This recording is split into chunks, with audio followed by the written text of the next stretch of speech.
ভারতের আদানি থেকে বিদ্যুৎ কেনার অসম চুক্তি কেন বাতিল হবে না জানতে চেয়ে রুল জারি করেছে হাইকোর্ট। সেই সাথে চুক্তি পুনর্মূল্যায়নে বিশেষজ্ঞ কমিটি গঠনের নির্দেশ দিয়েছে আদালত। 2 মাসের মধ্যে নথিপত্র দাখিল ও প্রতিবেদন দিতে হবে কমিটিকে।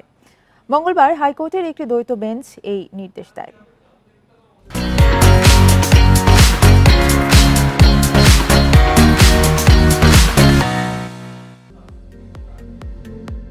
2017 সালে আদানির সাথে 25 বছর মেয়াদী বিদ্যুৎ কেনার চুক্তি হয়। অভিযোগ আছে বিনা টেন্ডারে চুক্তি করা হয় তাড়াহুড়া করে।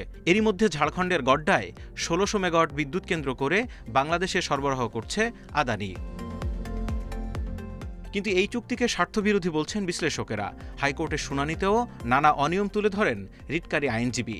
পরে আদানির সাথে চুক্তি পর্যালোচনায় জ্বালানি বিশেষজ্ঞদের নিয়ে কমিটি করার নির্দেশ দেয় আদালত। চুক্তিটার সিগনেচারের পূর্বে আদানি গ্রুপের সাথে যে দর কষাকষি হয়েছিল, সেই দর কষাকষি সংক্রান্ত যত মিনিট আছে এবং যত আপনার তথ্য উপাত্ত আছে, ডকুমেন্টস আছে, সেইগুলা 1 মাসের মধ্যে আদালতের সামনে উপস্থাপনের জন্য নির্দেশ দিয়েছেন। এই চুক্তিটির সব টার্মস এন্ড কন্ডিশনস আমাদের দেশের স্বার্থ পরিপন্থী কী কী আছে সেইগুলা বিশ্লেষণ করে আদালতের কাছে 2 মাসের মধ্যে একটা রিপোর্ট জমা দিবেন। সবার আগে দেশের স্বার্থ রক্ষায় কাজ করার আহ্বান জানায় হাইকোর্ট।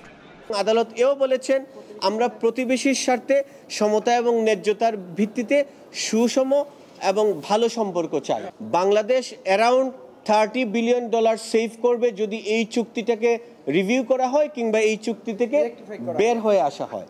ন্যায্যতার ভিত্তিতে চুক্তি পুনর্মূল্যায়ন না করলে আদানির বিরুদ্ধে আন্তর্জাতিক আদালতে যাওয়ার সুযোগ রয়েছে বলেও জানান আইনজীবী। Zahidul Bashar, Independent News, Dhaka.